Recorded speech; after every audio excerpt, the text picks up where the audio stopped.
What up guys, it's your boy Gavin. Today I'm going to be taking you through Forbidden Desert, a 2 to 5 cooperative game designed by Matt Leacock, who also designed Pandemic. Take a seat. You guys might be wondering, what am I doing? Well, I have too many games and not enough people to play with. So, here I am. In Forbidden Desert, you are stuck in the desert and you have to assemble a flying machine to fly you out of the desert to escape. Gee, this sounds a lot like someone I know. I just want to talk about the components. Forbidden Desert might just be the most beautiful game I own. I mean, just look at the box. It is nice metal, everything fits in nicely, and just look at the tiles.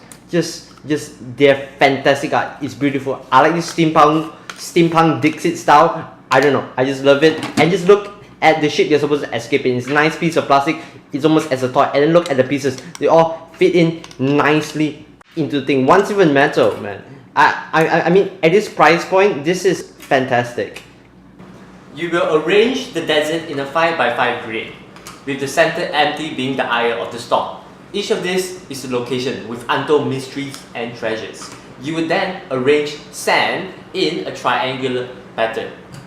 We are now ready to begin.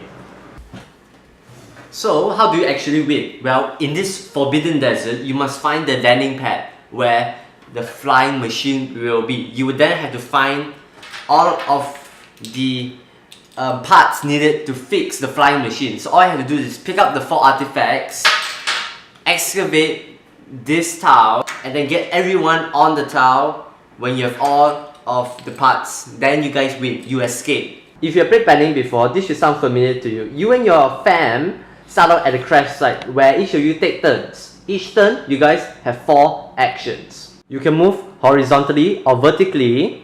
You can also clear sand horizontally or vertically. You can use your special power, but we'll get to that later. Or you can excavate an empty tile beneath you, revealing a location.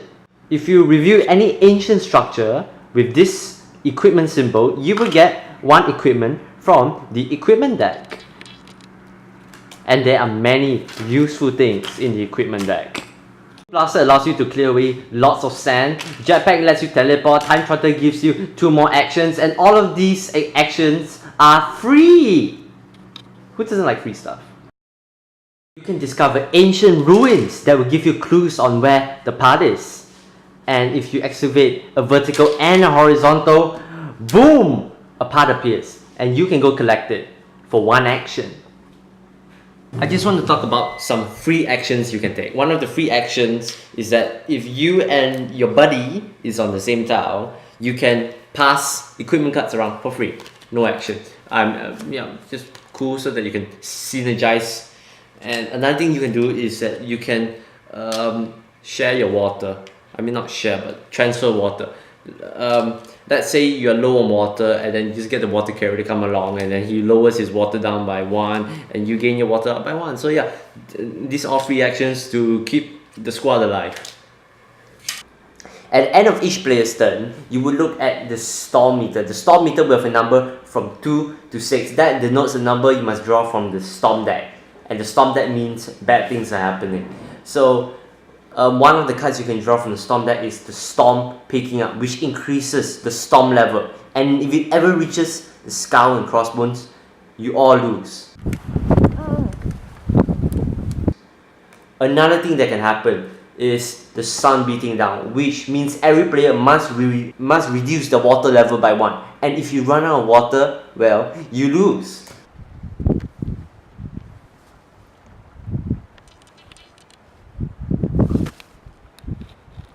Another thing that can happen, and this is the thing that sets Forbidden Desert apart from all the other games, is the fact that Forbidden Desert changes.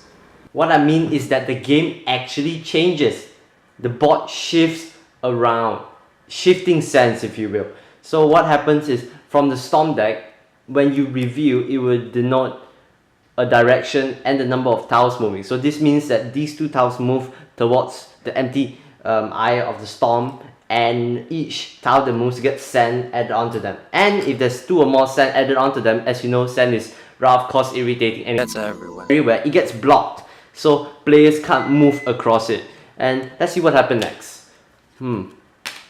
These 2 tiles move up, and so you get sand added onto them, and like you can see it quickly compiles on.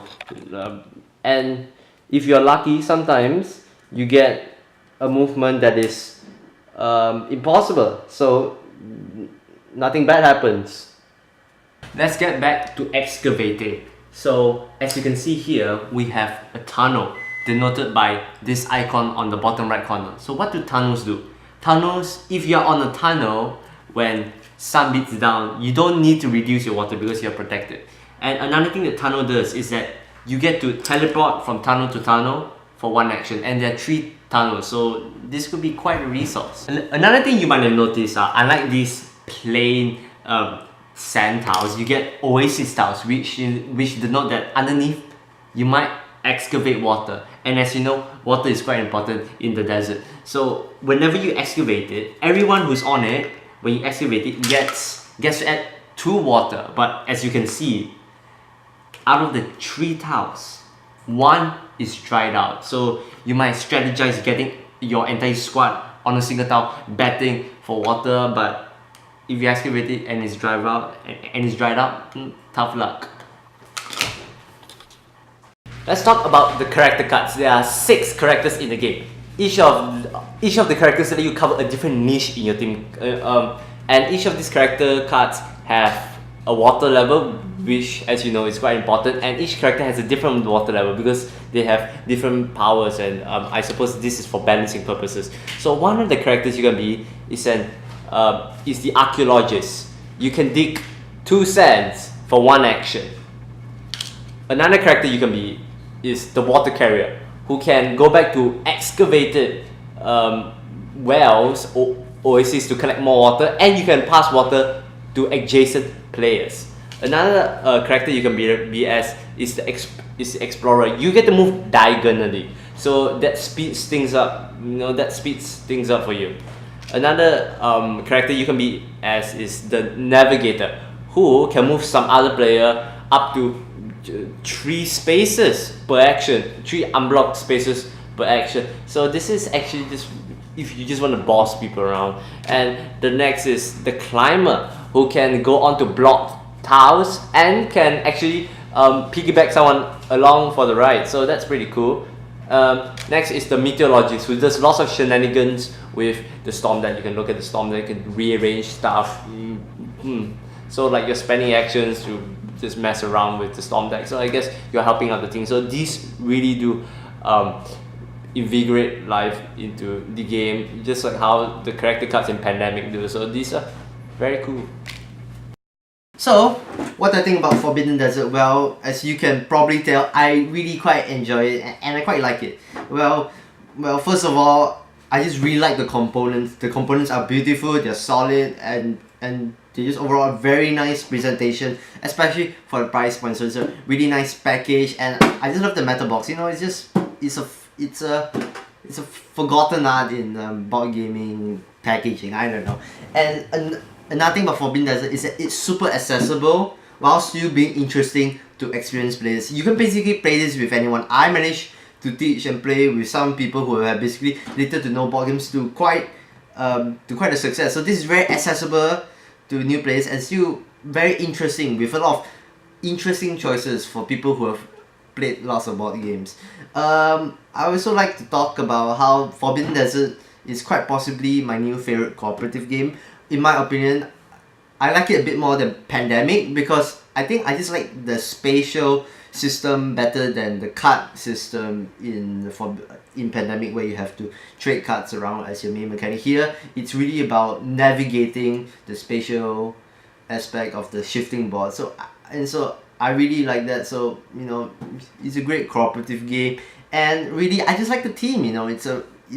The art does help the team, and also the gameplay helps the team. So the team is really nicely integrated. The team of going through a desert, exploring, discovering. Speaking of which,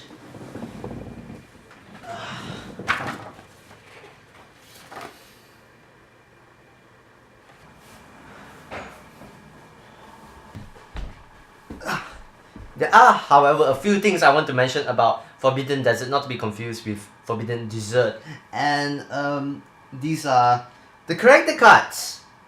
You have 6 character cards in the game, and the game plays up to 5 players. So that just I mean, if they just printed just 3 more cards, that would improve the replayability of the game that much more, and you know, just spice it up.